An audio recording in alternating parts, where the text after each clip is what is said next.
When you hear the phrase Feast of Fools, what comes to mind? Probably something pretty wild, right? A chaotic, rebellious festival spilling out of a medieval church and into the streets.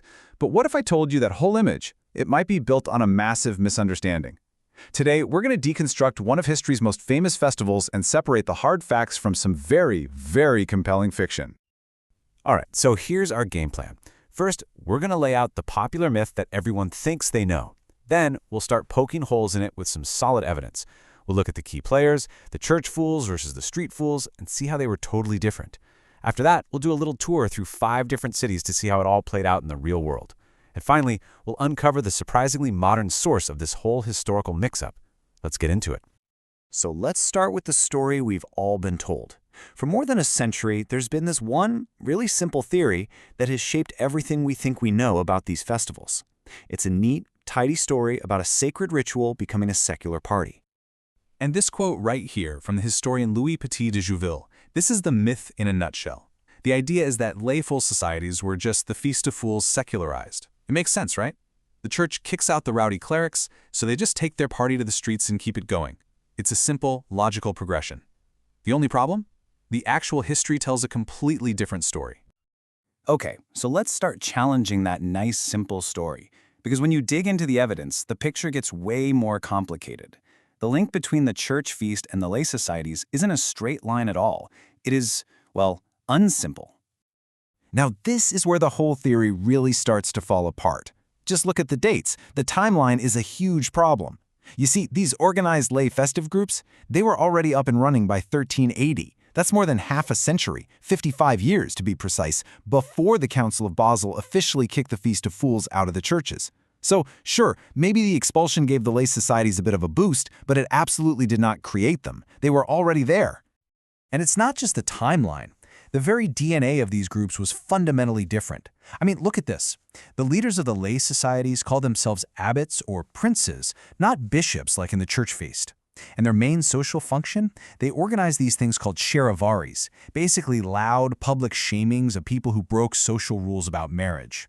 This was a form of community policing, and there's absolutely nothing like it in the clerical feast. And maybe the biggest smoking gun of all, nobody at the time ever called what the lay societies were doing a Feast of Fools.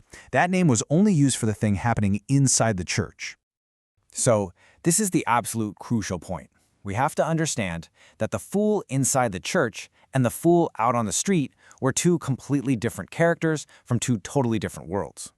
And this table just lays it all out perfectly. The clerical fool, their whole identity was theological. It comes from St. Paul's idea that God chooses the foolish to shame the wise.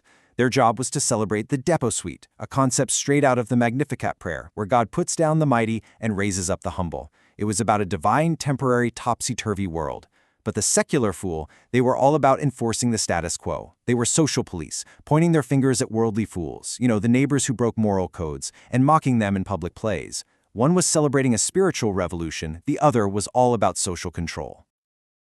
So, what happened when these 2 separate traditions actually met in the real world?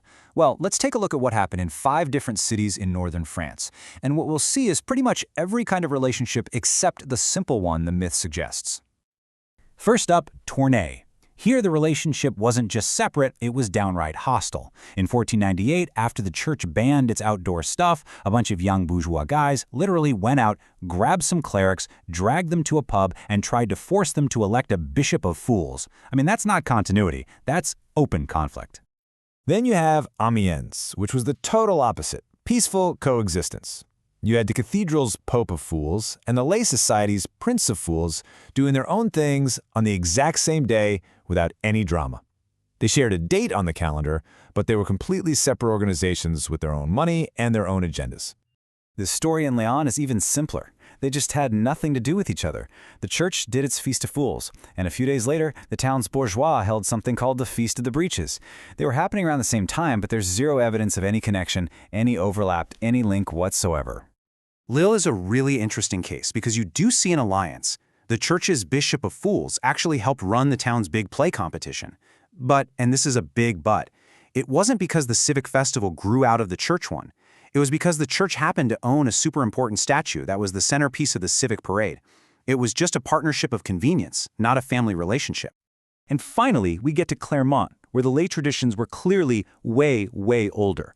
The local masquerades, with people wearing stag masks and cross-dressing, looked a lot more like ancient pagan Calends traditions. These things were around long before Christianity, let alone the clerical Feast of Fools.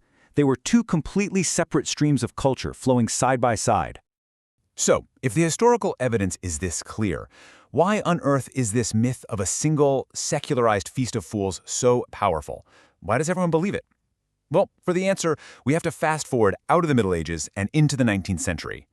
Yep, Victor Hugo. In the opening pages of his masterpiece, The Hunchback of Notre Dame, he paints this incredibly vivid, romantic, unforgettable picture of one massive, chaotic festival taking over the city of Paris. And that powerful image, it's what has dominated the popular imagination ever since.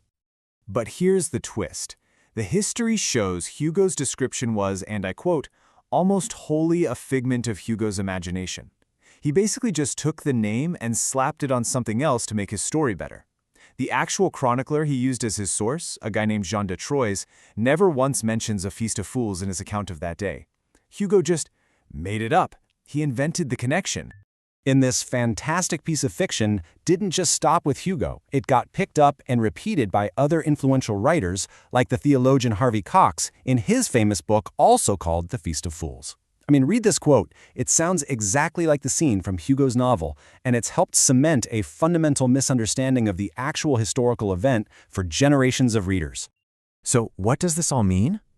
Well, taking apart this myth shows us just how easily a really good story can completely steamroll the historical facts. It makes you stop and ask a pretty important question.